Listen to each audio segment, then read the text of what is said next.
May the words of my mouth and the meditation of our hearts be acceptable to you, O Lord, Creator, Redeemer, and Sustainer. Amen.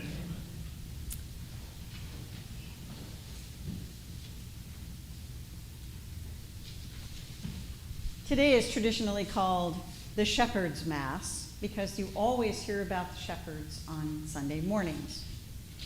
It's not the one you hear about the star in, but it is when you hear about the glory of the Lord, which sounds very, light-filled to me. I don't know about you. Stars are an important symbol in our lives, and we follow this star through our whole life. The one who inhabits eternity has come to dwell in time, chronological time. The one whom nobody can look at and live is delivered to his stable under the soft, interested gaze of cattle. The God of all mercy puts himself under our mercy. For those who believe in the transcendence and otherness of God, this may seem to diminish God sometimes. For those who do not believe in God, it's all just a ridiculous notion, a fairy tale we tell each other. For those who can't quite figure out exactly what they believe, it challenges their thinking in many ways. What ultimately happened in the birth of Jesus is not a theory that can be tested rationally, just because it is beyond rationality. It isn't irrational, it's just non-rational. And because the birth happened in real time. Even theologians with all their thoughts and studying and suppositions cannot define exactly how Jesus' birth was different than any other. It all seemed the same at the beginning. The event was not something that scholars have ever been able to think their way to. I know that frustrates a lot of scholars out there. I know a lot of scholars that want to think their way to everything. But something happened, something important, something that somehow tested humankind's whole view of what is possible and what is real. Year after year, the ancient tale of what happened is told.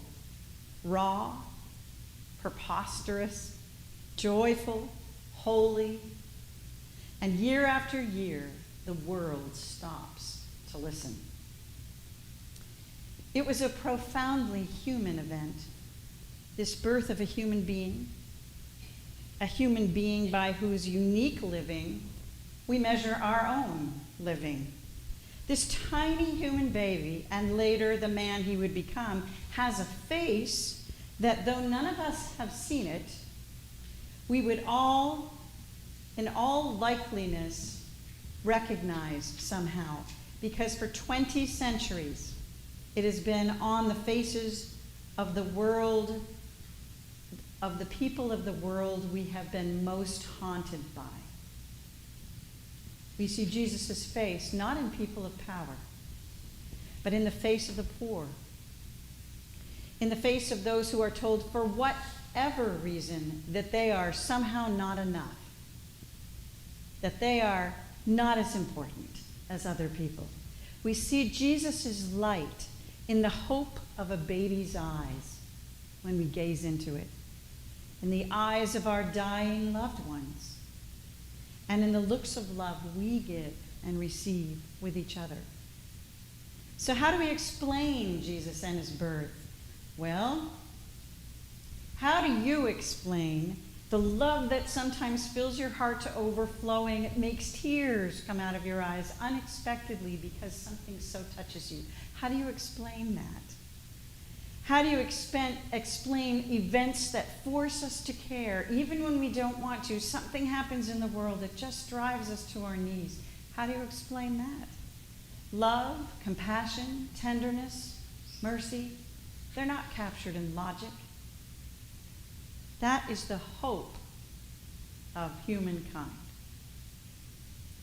As Rabindranath Tagore says, quote, "Every child comes with the message that God is not yet discouraged of humanity.